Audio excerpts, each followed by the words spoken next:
Computer. Welcome to 2024 Do It in Durham. This is Durham's celebration of entrepreneurship, and it is held each November during Global Entrepreneurship Week. Do It in Durham Entrepreneurship Week is a collaboration,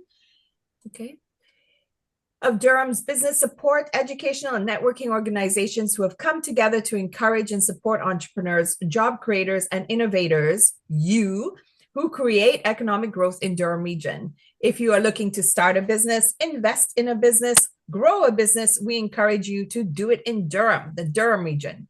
Thank you to our amazing sponsors. So I don't know, Elena, if you have that slide, it would be great if you could put up the second one.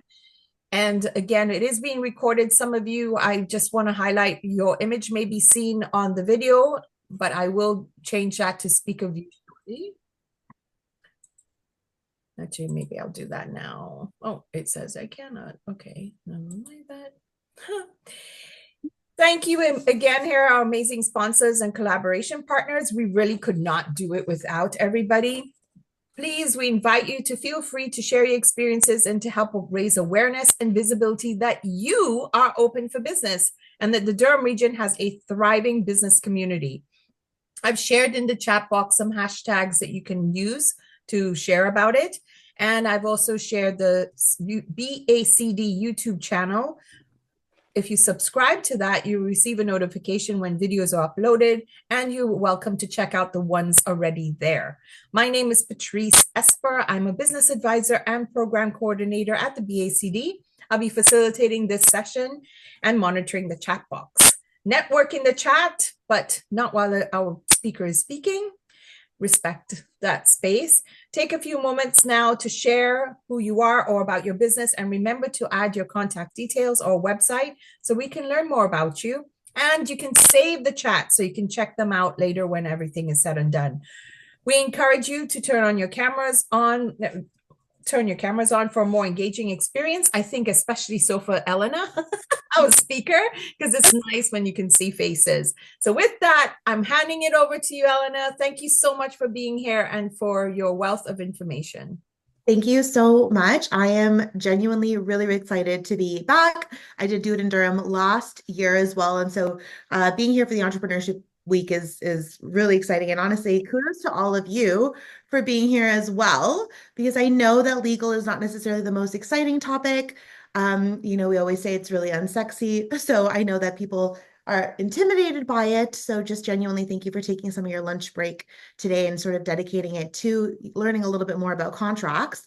I promise we're going to make it a little bit more fun as much as possible. But before getting into it, I'm Elena, so I'll be sort of the one chatting today. I'm a lawyer and entrepreneur, also a business mentor. I like to call myself a little bit of an overachiever. I used to work in international law prior to starting my firm. So I used to work for institutions like the United Nations or the International Criminal Court. But when I moved back to Toronto, I really noticed something that the rest of the world didn't have, which is sort of this era of small business, this era of entrepreneurship. Everybody was carving their own path and doing something here that the rest of the world wasn't doing. And I spent quite a lot of time in Asia and a little bit of time in Europe, and the small business community just didn't exist there. And so the fact that it exists here is incredibly exciting, and a really big milestone, I would say, in sort of our collective history. And I wanted to be a part of that. So 5 years ago, I opened up my own law firm. It's called EFV Legal, in order to service specifically small businesses. So we really work with teams under 5, and we really help through that growth startup phase as well. We do a lot of the hand-holding, a lot of education, and we really try to make legal very accessible and very not intimidating. That's not the goal. In fact, our main mission is to professionalize the small business landscape.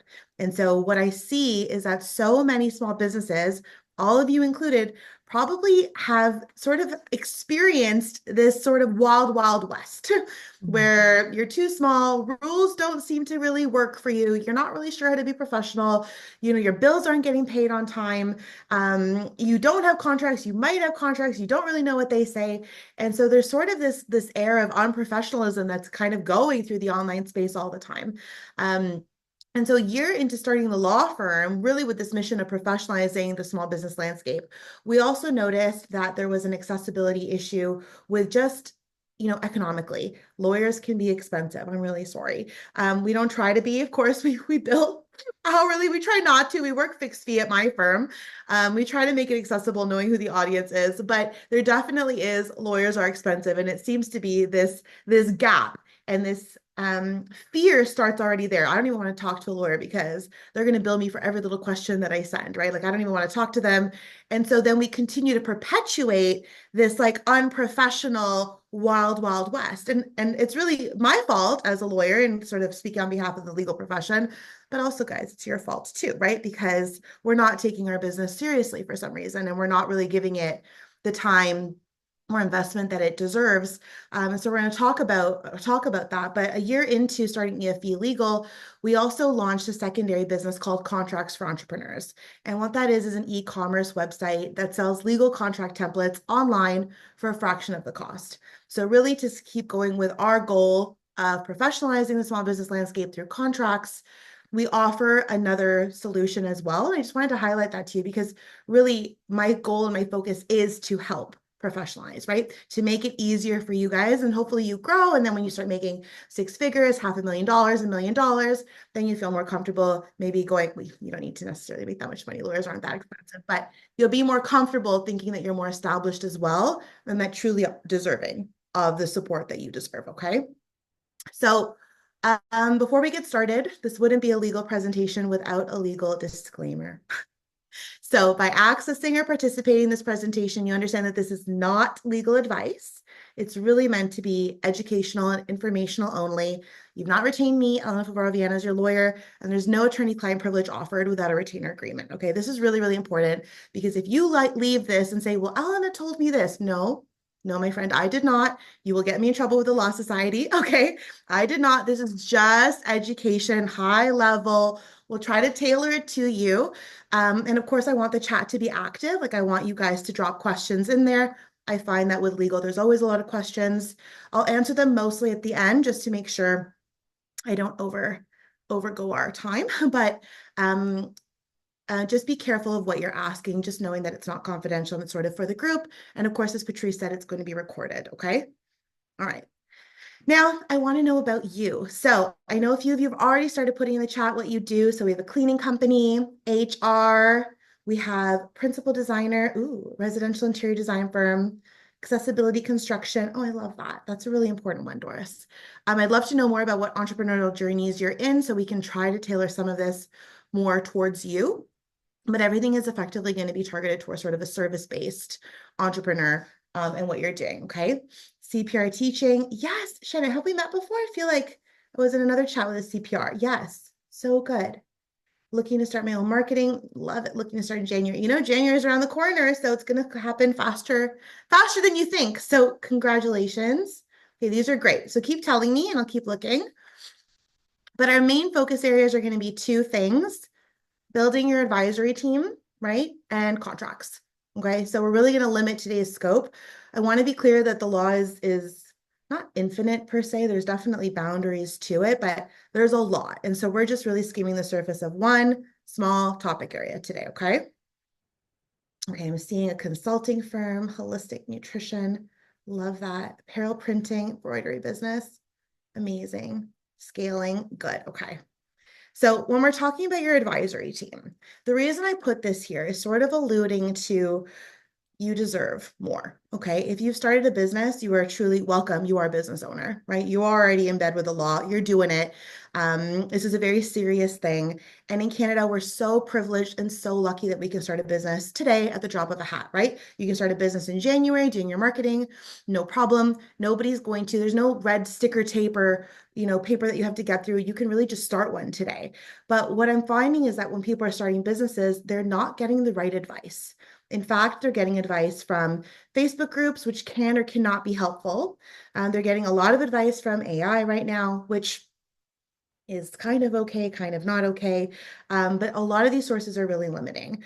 Or they're getting advice from people in another jurisdiction. Okay, so we're dealing a lot with sort of cross-border businesses as well. And they're like, oh, well, my friend in Kansas is doing this thing.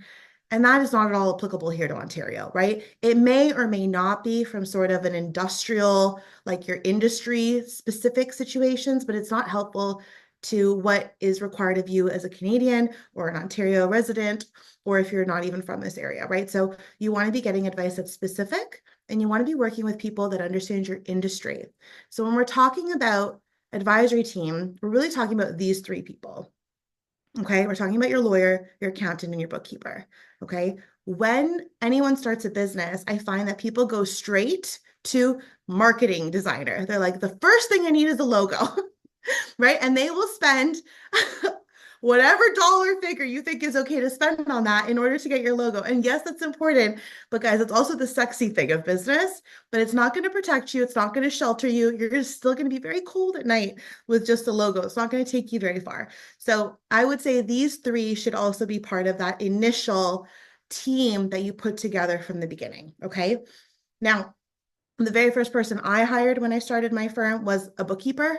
First person I hired. I knew right off the bat that there was a lot when it came to taxes and money that I didn't know, and somebody had to start organizing it from day one. The bookkeeper led me to a great accountant through trial and tribulations until I found an accountant that actually understood my business and was happy to work with me. And I would put a lawyer right up there as well, because a big question I get is, when should I get a lawyer involved? How soon is it to get a lawyer involved? And the answer is it's never too soon. If you have an idea to start a business, that's when you should start talking to a lawyer, okay? One thing that we do at EFV Legal is we do something called a legal audit. And I don't know if other lawyers do this. They might call it something differently. But effectively what we do is we sit for an hour and we talk to you about your business idea, and we put together a legal roadmap. And we basically say, okay, based off of what you're hoping to create here, this is sort of all of the legal stuff that you're going to need to put into place over the next 6 months to 18 months. Okay, so too soon is never really an option, because effectively we plan for you and give you figures, at least if you plan on working with us, sort of estimates of what this will cost you over the next 18 months so that you can start putting things in place and understanding what those triggers would be. What I find is that people start a business, and then, a year down the road, they found some traction, they're finally making a little bit of money, they're doing quite well.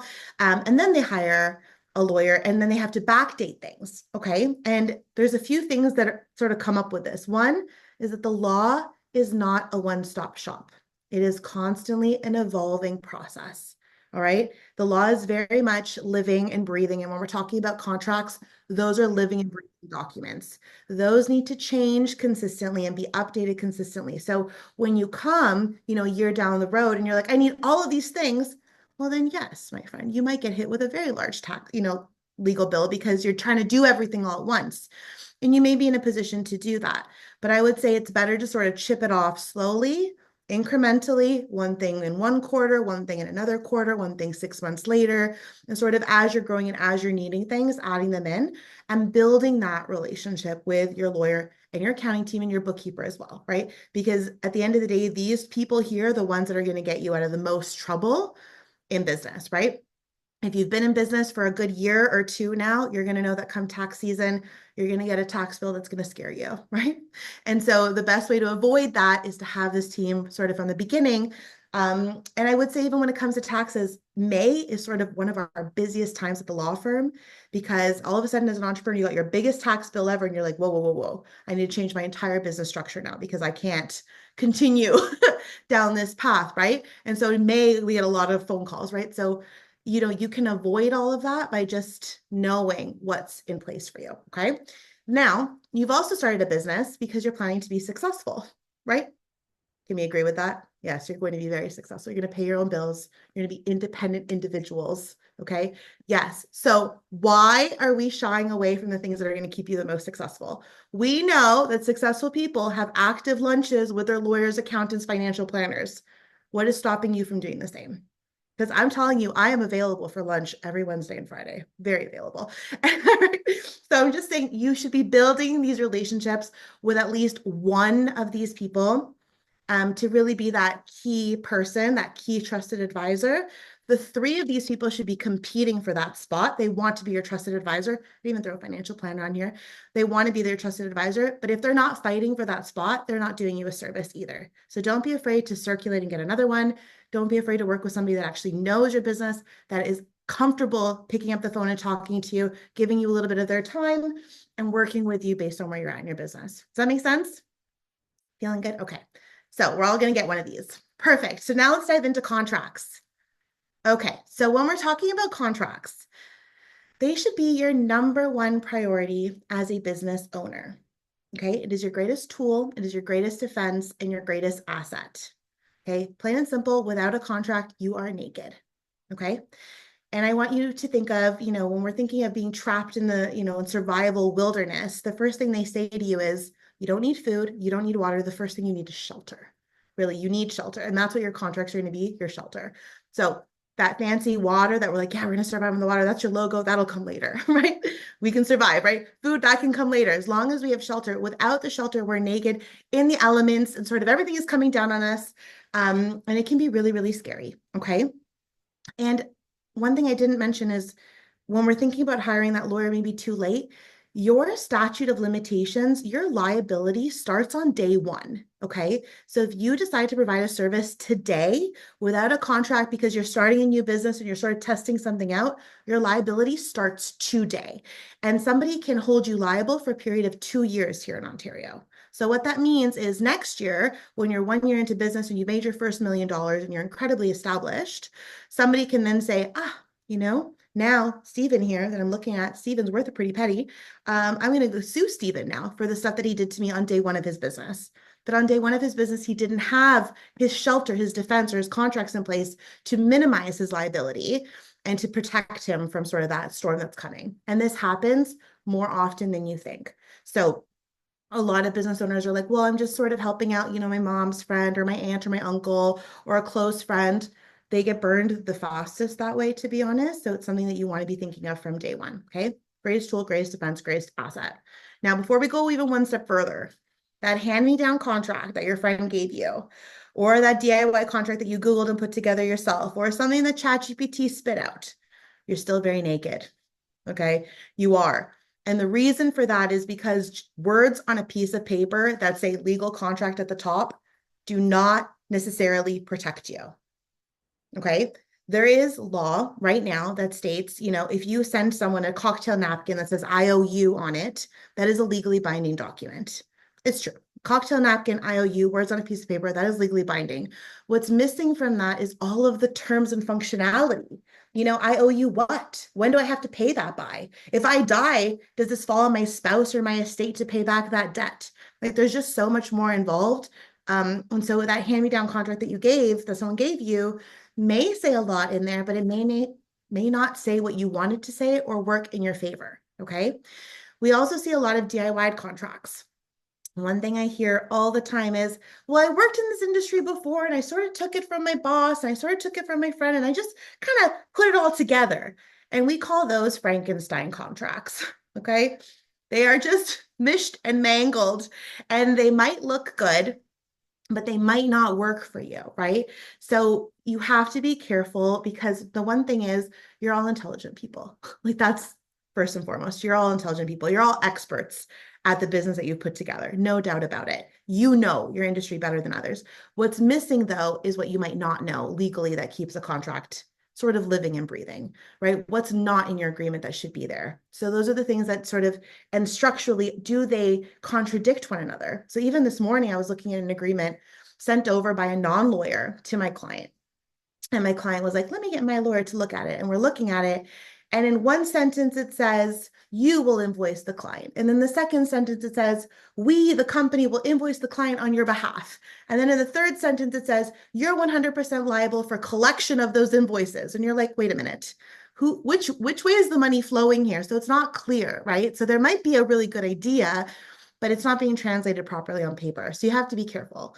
Another classic example I always give here is somebody received a contract from their coach. They had a really great coach. Coach gave them a contract, said, use this is going to work for you. A couple of years into their business, they brought the contract over for me to review.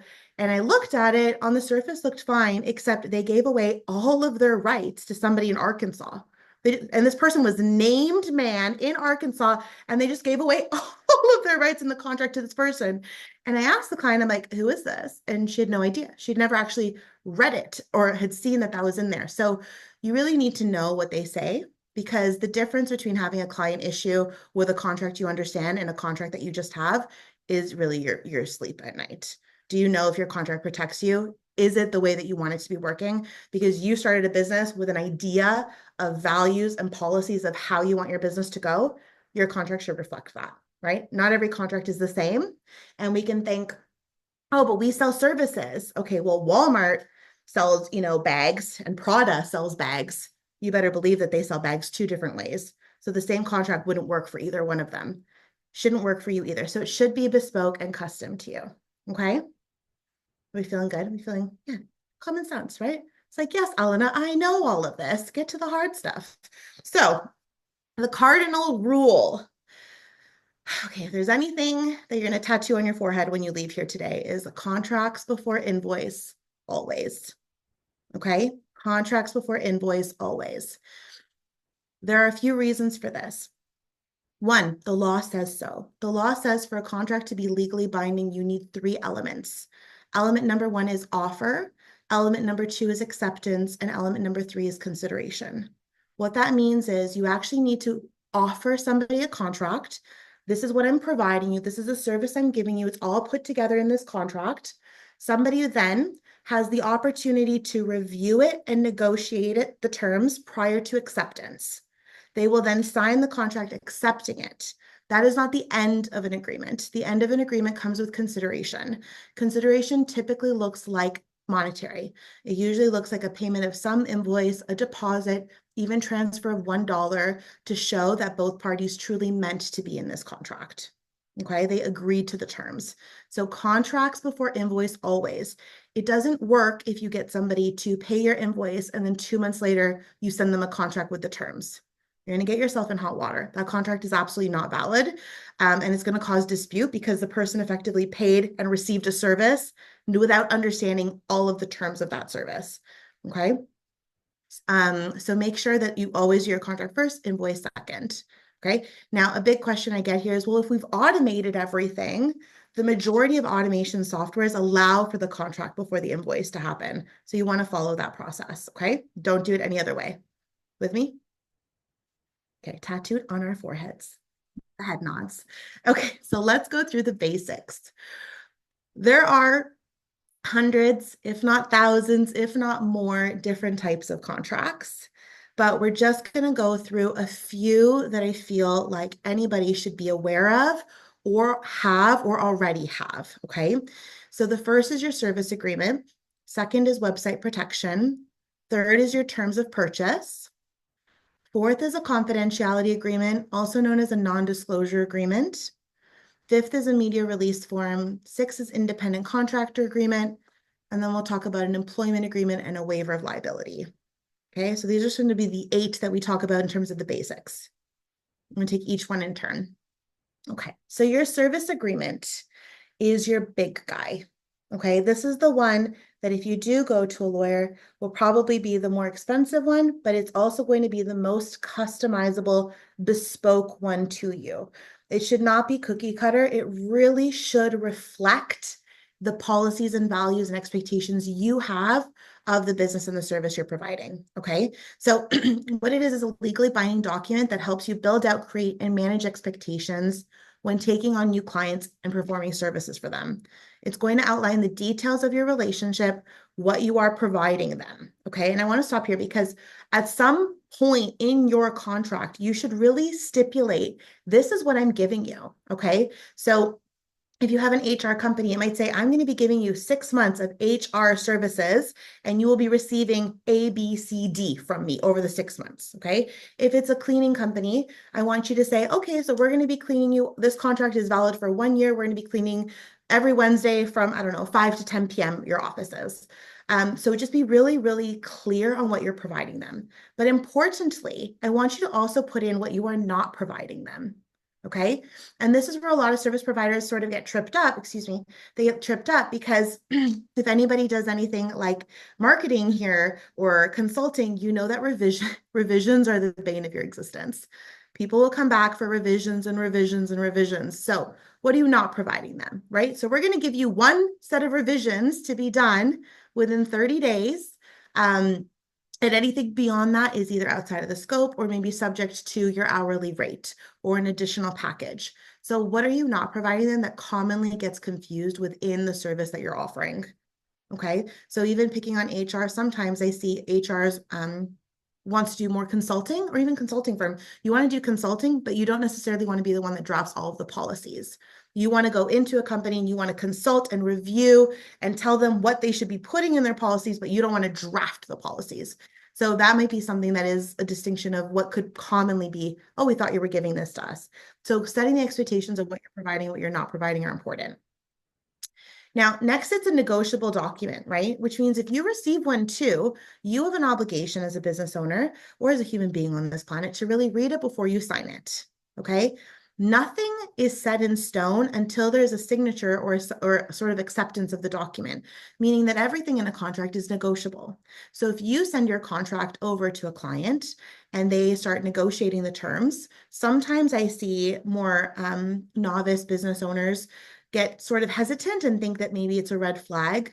But I think, it's more so the sophistication of the party in front of you as well, right? So is what they're asking for reasonable? Is it something you're willing to do? And just sort of engage that as an opportunity to become more set in stone sort of on your policies, where your limitations are, where your boundaries are, and use that as a practice ground.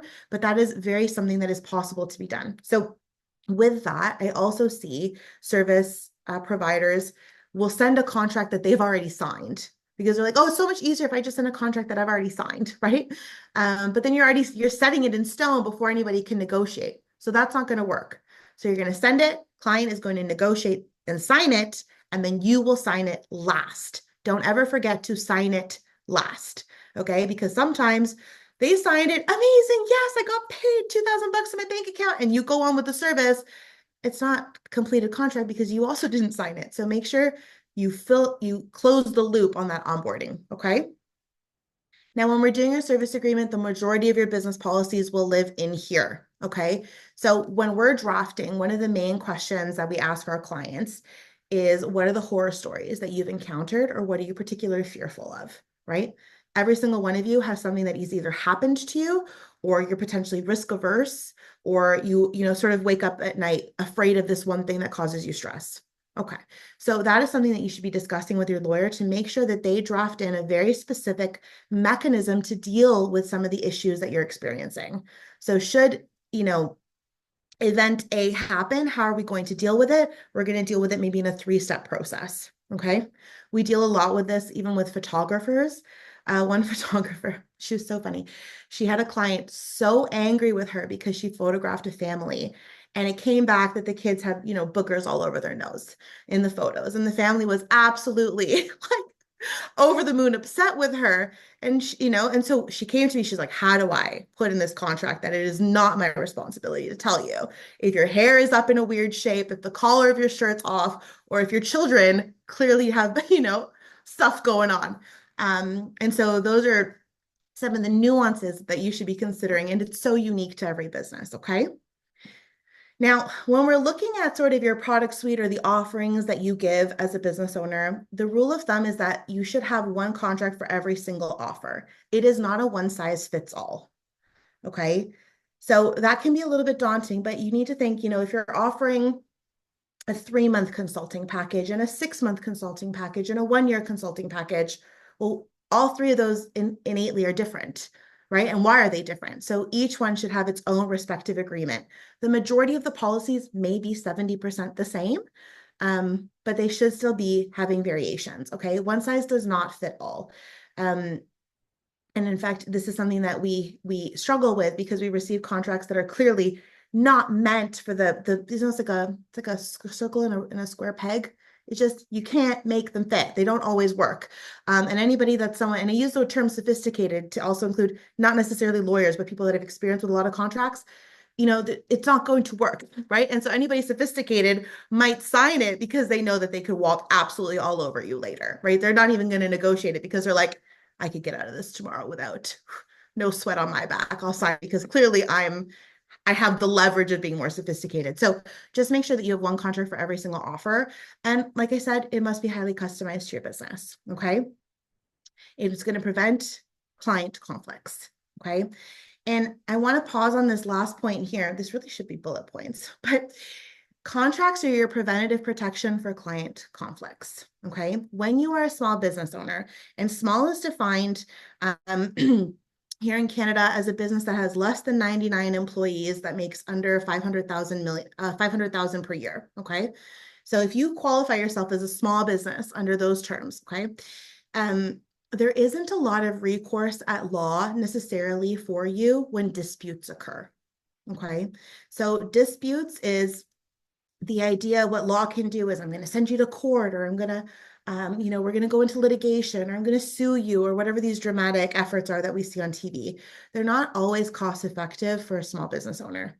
The problem is small business owners are the most affected when someone doesn't pay a $2,000 invoice, right? A $2,000 invoice isn't a big deal to a corporate company, but to a small business, I mean, that is your rent or your car payment or the food on your table, or we feel it. Small business owners feel it. So, and it doesn't make sense to necessarily take somebody to court, which is 2 or 3 years long. It's going to cost a little bit of money. Even the small court system, they're pretty bogged down. So if you are not convicted with principle that you need to move forward with that, there isn't a lot of recourse available to you. So the best thing is prevention always. And prevention comes with understanding great expectations between two parties, vetting the clients that you work with, understanding that not all money is good money, right? But understanding that you have a contract that clearly states the law between you and this other person. So when it comes down to a dispute, somebody's upset about, the boogers on your kid's nose in the photograph, you can say, I'm really sorry, Sally, but, you and me signed this contract. I'm just as bound to it as you are. It says no refunds. I can't do anything for you, right? Or it says that you're supposed to pay me and I'm going to send you to collections, or whatever it says. So you need to know what it says, and then you need to enforce those terms as well that everybody agreed to. Okay. Amazing. So let's talk about website protection. So when we're talking about website protection, there are 3 contracts that you need to consider here. The first is a terms and conditions, the second is a privacy policy, and the third is a disclaimer. Okay. Now I'm going to jump to number 2, because if you have a website, every single person in Canada is legally required under PIPEDA legislation to have a privacy policy on their website. This is a legally required document. It is not only legally required in Canada, it is legally required in the United States, all across Europe, Australia, Hong Kong, a variety of other countries, I'm sure, which means that if an American comes to your website in Canada and you do not have a privacy policy on there, you are infringing their rights. If a European citizen comes to your Canadian website and you do not have a privacy policy on there, you are infringing a European's rights. It is legally required. A privacy policy is not meant to protect you. Okay, it is meant to protect the user. What it does is it tells them what you're doing with their information and how you plan to use it. So that information includes what are you doing with their cookies, with their data, with their emails, with their credit card information, anything that you are collecting. You're explaining to them what you're doing with that information and how that person can find out more information about what you're doing and to remove their information from your company sort of database. Okay, so this is legally required. If you do not have a privacy policy on your website, you can be fined, and you can also be penalized. So penalizations come from Google. Google's terms and conditions on their website state that they will not send their cute little Google bots to any website for SEO rankings if you do not have a privacy policy. So that means you can rank lower on Google. Facebook, Meta, same thing. They basically say that they will not be sending Facebook ads to a website that doesn't have a privacy policy because it's going to be infringed as well. So you just want to make sure that it's just on there. Okay.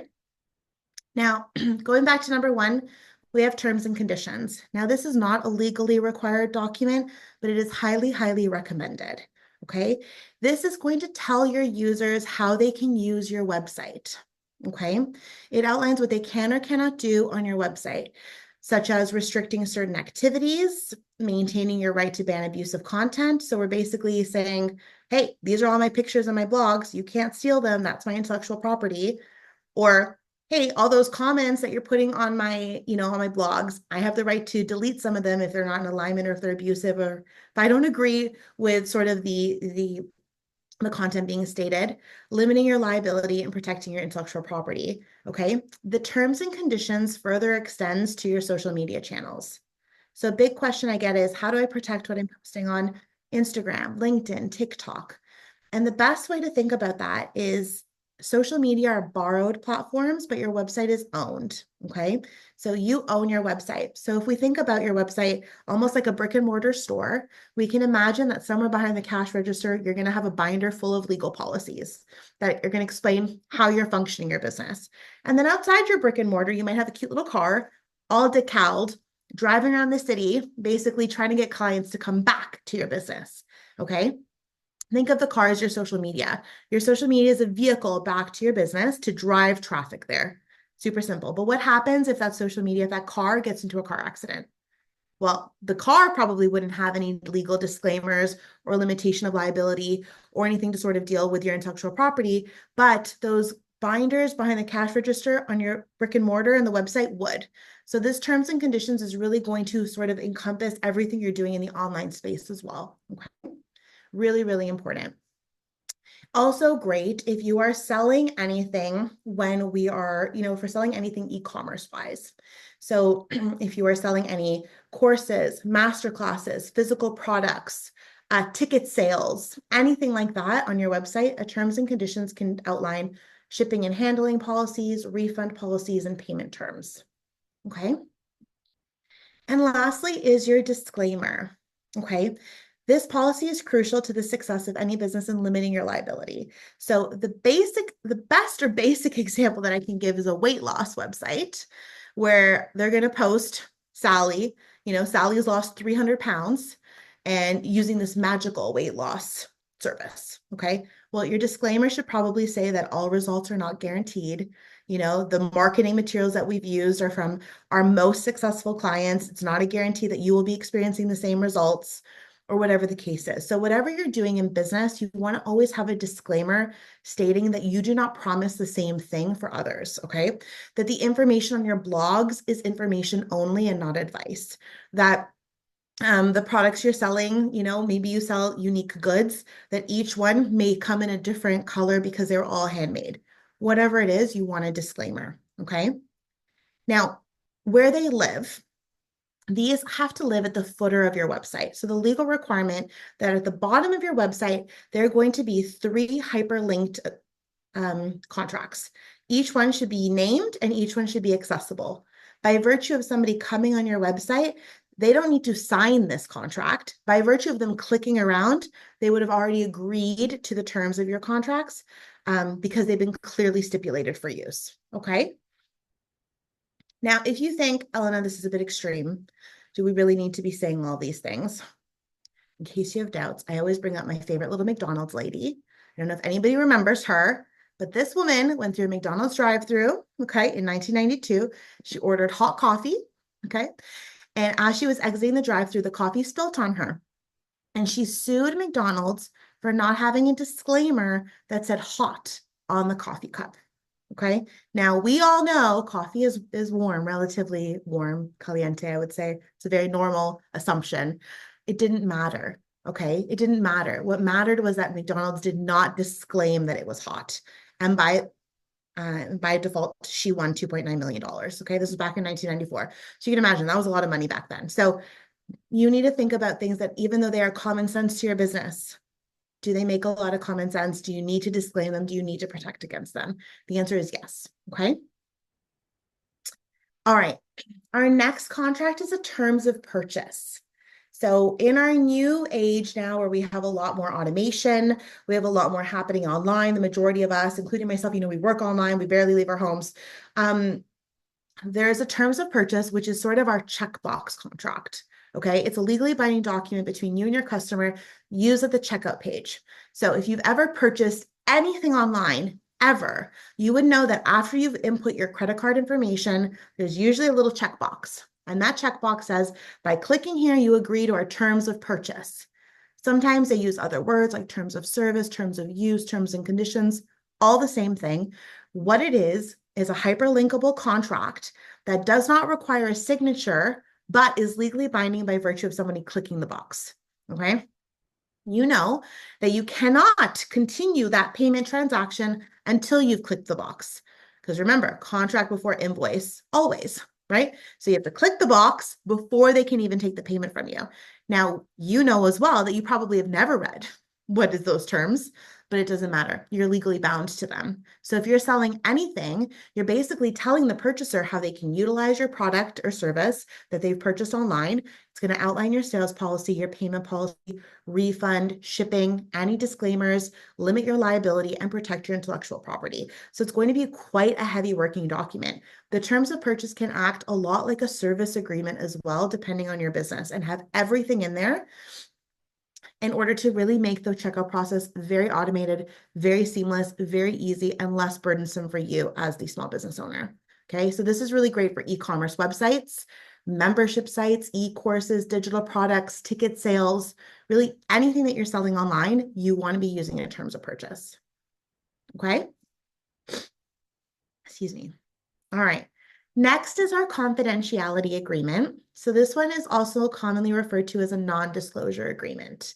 So at law, or presently, only really doctors and lawyers are awarded the highest legal privileges towards confidential information or privileged information. So if you go to a doctor and you tell them anything going on medically, a doctor cannot divulge that information with anybody, right? If you go to a therapist can also, you can tell them anything under the moon. Therapist is legally not allowed to tell anybody unless you are threatening to harm yourself or someone else, right? So there's some exceptions there. With a lawyer, anything you tell a lawyer is absolutely confidential. If a police comes knocking on any of our doors, we cannot tell them what was said in confidentiality. It's impossible unless we receive some type of subpoena, which is a court order. And even then, that court order must be super specific to what information they want from you and if you have that or not. So it is absolutely privileged. All other relationships do not have this type of level of confidentiality unless you create one. Okay. And the best way to create that is through a non-disclosure agreement. Now, this isn't applicable to anybody, but maybe you're working with a high profile client. Maybe you're working in sort of a vulnerable capacity with somebody. I find like mindset coaches seem to be working in vulnerable capacities, right? So anybody in that capacity would want to be including this. It's a secondary document that would also require a signature, but it's going to create that confidential relationship. Another great example is between sort of a worker and an employer. So if you're hiring contractors, if you're hiring employees, and you're working with confidential information, trade secrets, right? So at Coca-Cola, the recipe for Coca-Cola, everybody who has access to that recipe is on a very strict NDA. They cannot divulge the recipe of Coca-Cola. So depending on what information you're dealing with, you might want to have sort of a non-disclosure agreement in place as well, okay? It can limit an entire relationship, it can limit the term of a contract, or it can limit very specific information, okay? Next is a media release form. And this is one of my favorite documents. Very, very, very powerful, very little, but it gives you ownership over media and content and intellectual property, okay? So in today's age where the majority of you, I'm assuming, are doing your own marketing online, have your own website, posting your own social media, handing out flyers, whatever you're doing, you want to make sure that all of the content that you are putting out into the world is associated with your business, is actually owned by your business. Okay. You want to own that material. So let's say you're doing a photo shoot and you get models involved. Well, you want all your models to sign a media release, allowing you to use images of them on your marketing and your website. Okay. The same thing comes from a big popular thing that was happening sort of during the pandemic was video testimonials. And I don't know if you use them or if you've seen them, but effectively what you're doing is you're asking a client to send you a video testimonial. Now, they own the rights to that. You don't. Because they're talking about your business does not mean that you own that. Because what you've done is you've asked the client to, do their own hair and makeup, get their own set going, stand in front of a window, get good lighting. They're going to write the script of what they're going to say, probably talk, ad hoc. They're going to film it and then they're going to send it to you. I mean, in all intents and purposes, they own that media. So if they send it over to you and you decide to edit it or crop it, or maybe it's 5 minutes long, you only really want 30 seconds, you're actually misrepresenting their own media. Not allowed to do that unless they've given the rights of that media over to you. Okay. So this media release is really for photography, videography, voice, audio recordings, and written word. So I even put here podcast. Podcast has a media release form. It's called a general release form for podcasting, in which you're getting ownership over someone's voice and audio. So if you have a podcast with a guest, and let's say you're like Joe Rogan, right? And each podcast is grossing you a couple $1 million, you better believe that you want the ownership of 50% of that podcast of your guest. Otherwise, that guest can be like, hey, Joe Rogan, that's my voice. That's my intellectual property. I own that. You owe me 50% of the earnings or whatever it is. So you genuinely want to have a release that says, no, no, no, you're in my business under my brand. And you want to make sure that you own all of that. If you're doing a joint masterclass with somebody, if you're doing any type of collaborations with somebody, if you're using anybody's information or images, you just want to make sure that you own all of the media. So get them to sign a quick media release. It's very effective. It's a very small document as well. Usually it's about half a page long, so it's not long on its own, but you can also embed your media release form into other agreements. So media release form would be great if we embedded it into our checkbox contract. And it would be even more fantastic if we, oh my goodness, if it works, if we embedded it into our service agreement, so that when they're signing the service agreement, they're already signing away some of those media release rights to you. And those media release rights could be, you're using my product at your event, and I would like to use, those images as well, since you're using my product. Or anything that you're posting online about me, I want to be able to reshare those in my marketing sources. So you want to tell them and get that ownership with the media release. Okay. Super fun one. Next is an independent contractor agreement. So what this is hiring. Okay, so congratulations, you're at a point in your business where you're hiring somebody if you have not already. And there are two ways to hire somebody. You can hire them either as a contractor or as an employee. Okay, these are two completely distinct ways of hiring somebody, heavily regulated under the CRA, under the Employment Standards Act, at law in general. You cannot misrepresent who is a contractor and who is an employee. You cannot, okay? So I would say if you're not sure how to hire somebody, you absolutely want to get a lawyer's advice. You absolutely want to get an accountant's advice. And you may have a combination of both in your business. But what a contractor is really somebody that is more of a short-term hire for an independent task, okay? The best way to think about this is a plumber, okay? A plumber is a contractor that you're hiring for a short term to come fix a very specific problem, okay? The thing about a contractor is the contractor is going to tell you what time he shows up. I'll be there Wednesday between 12 and 12, right? The plumber's going to show up wearing whatever outfit he wants, okay? Plumber's butt. He's got it. That's his choice. Okay. So he's going to, you can't dictate what he's going to wear. He's going to bring all of his own tools and equipment, right? He's going to bring his own little toolbox. He's going to figure it out. And he's going to be the expert. You have probably no knowledge of plumbing, let's assume. But he's the one that's bringing all those skills. That is what a contractor is. Okay. An employee, on the other hand, right, thinking in very, very basic terms, is somebody that you retain control over, okay? So in order to get control, there's very different legislation around that. But if we just look at maybe like a Tim Hortons worker, very simply, you're telling them your shifts are going to be Monday to Friday, 9 to 5, okay? You have to wear this uniform. I'm having control to tell you what clothing you need to wear when you come to work. Okay, you are going to be using all of our equipment and processes because we have a very specific way of how we make, our coffees here and our donuts or whatever the case is. So you need to be following this. And there's going to be a level of training to make sure that the skill and expertise that is in alignment with our large franchise agreements so that we have the same standard of Tim Hortons care across all of our stores. So in order to get that level of control over somebody, you need to put them as an employee, okay? Simply put, if you have a receptionist working 9 to 5, Monday to Friday, they're an employee. If you have somebody coming in and building a logo for you, they're a contractor. All right. There's a lot of gray areas and nuance, and there's quite a bit. You can do hours on just this topic alone. But if you're hiring, get advice. Now, if you are certain that you are getting a contractor, then you will need an independent contractor agreement. Okay? Do not make this mistake that my client made yesterday and sent their service agreement over to hire a contractor. Do not do that. If you're hiring contractors for your business, then you are going to be giving them an independent contractor agreement that's going to outline specifically the terms of that relationship, what they're doing for you, how they're assisting you on a specific project. Now, you can pair an independent contractor agreement with sort of that NDA if it's something specific that you're working on.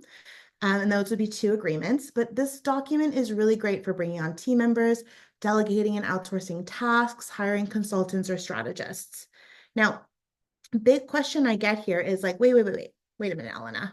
But if I'm working in someone's business and I'm creating a logo for someone else and I'm giving them my service agreement, am I not a contractor to them? And the answer is yes, you are. So your service agreement should also include language regarding the relationship between the parties. And that language would stipulate that you are acting in your capacity as a contractor, that you are responsible for your own sort of taxes and your own deductions, and that you're not going to be getting any special privileges from the client that's hiring you, even on an extensive project, okay?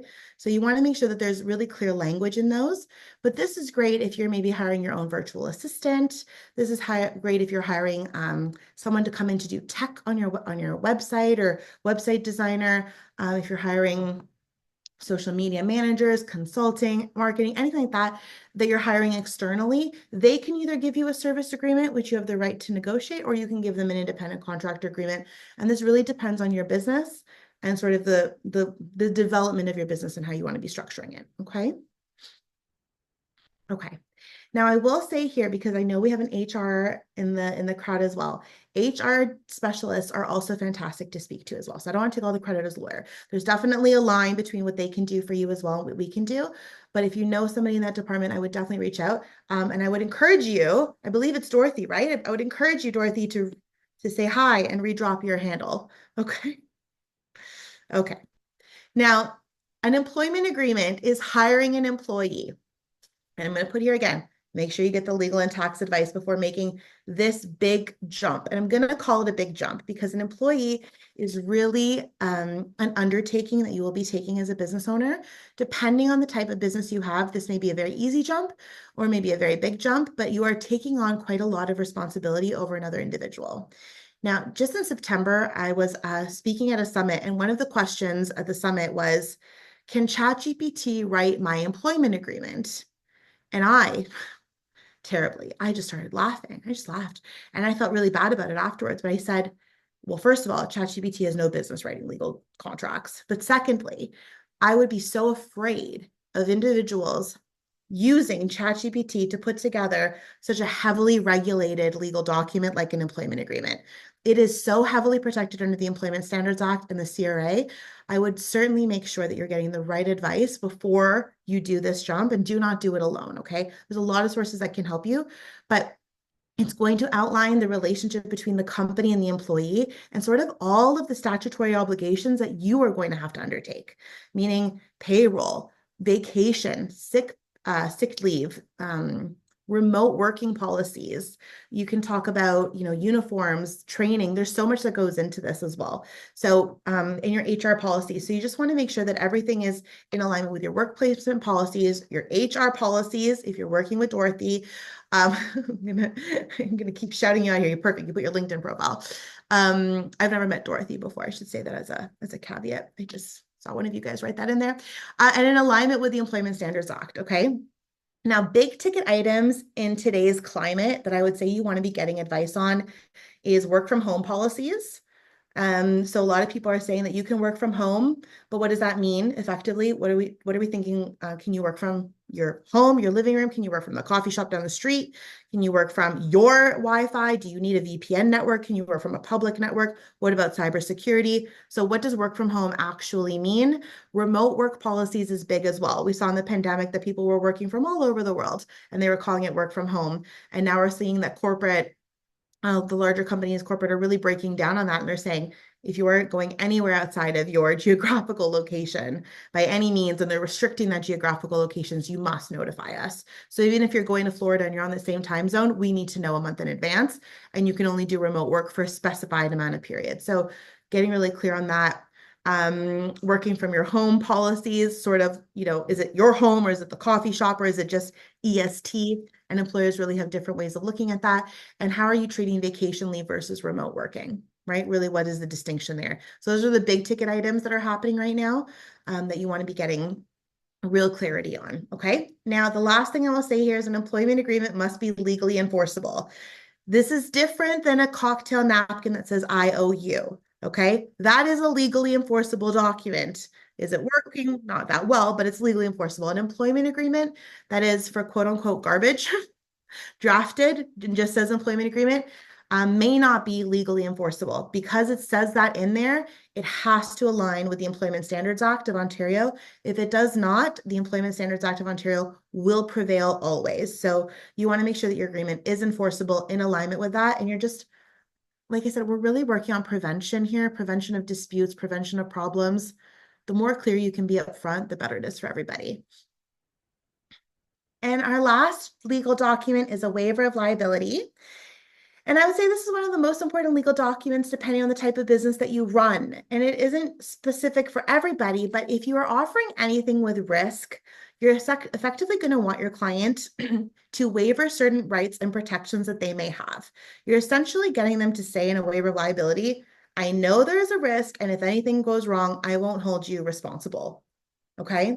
So this is really big when we're looking at, just looking at retreats, when we're looking at spas, when we're looking at fitness classes, when we're looking at mental health support, anything that might be quote unquote somewhat risky, you would want a waiver of liability.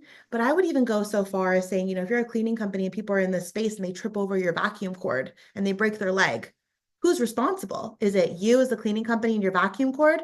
Or is it the company because, they're the ones that have ownership over their employees? So you want to make sure that that company signs a waiver of liability stating that if anybody gets hurt while you're in the space, that nothing, that you're not liable. So this should also be very customized and unique to your business as well and really specify what you're doing. We did a fun one recently where somebody was doing like an ice bath retreat up in the Yukon. And writing a waiver of liability for that. We also did a fun one where somebody was doing a retreat in the Amazon and they were doing like ayahuasca and all kinds of stuff. That was a great research project for me, learning all the different liabilities that we had to put. But, you want to be really clear and you really want to be specific of the type of dangers that your business might be posing to somebody. And a waiver of liability can go so far as even financial guarantees. If you're offering any type of marketing or coaching where you're saying people can get more sales from you, well, we're disclaiming that, first of all, because there's no guarantee, but we're also getting a waiver of liability in place should somebody not get the results that they were hoping for, right? Or if they should be receiving any type of medical harm, emotional harm because they've lost all their money, not medical harm, but like emotional harm if they lost all their money working with you, you want a waiver of liability, okay? Lots of different scenarios. I know we're all obsessed with our contracts. I can feel it in the room, but it is time to become obsessed with your contracts because truly they are exciting documents. And they should constantly be living and breathing with your business, growing and evolving with your business. Once you have a contract, just make sure you update them, every couple of years or however quickly your business is developing to make sure they're always in alignment with what you want and how you're doing business. And of course, as things keep changing in the environment and the landscape of your profession. So we've come to the end and I'm very proud. I'm very much on time, Patrice. So but if you guys have any questions, feel free to drop them. And otherwise, you can certainly stay in touch. These are sort of all my my Instagram and my website are sort of the main thing for the firm. And then we have contracts for entrepreneurs here. If you guys have any questions, feel free to reach out. Elena, thank you so much. There are a couple of questions, but I'm going to just say again if you're listening to this or watching this on YouTube, you have our information. You also have, we're the Business Advisory Center of Durham. So if you're looking for more information as well, general advisory services, but you have Elena's information as well. You feel free to reach out to her directly to learn more. And to all of you who joined us today, thank you so much. There's still lots to take place that are taking place. I know if you're probably jumping off now to get on to the next one, pace yourselves, definitely taking lots of notes. And Elena, thank you again for your invaluable information. Really, really appreciate your time and your expertise.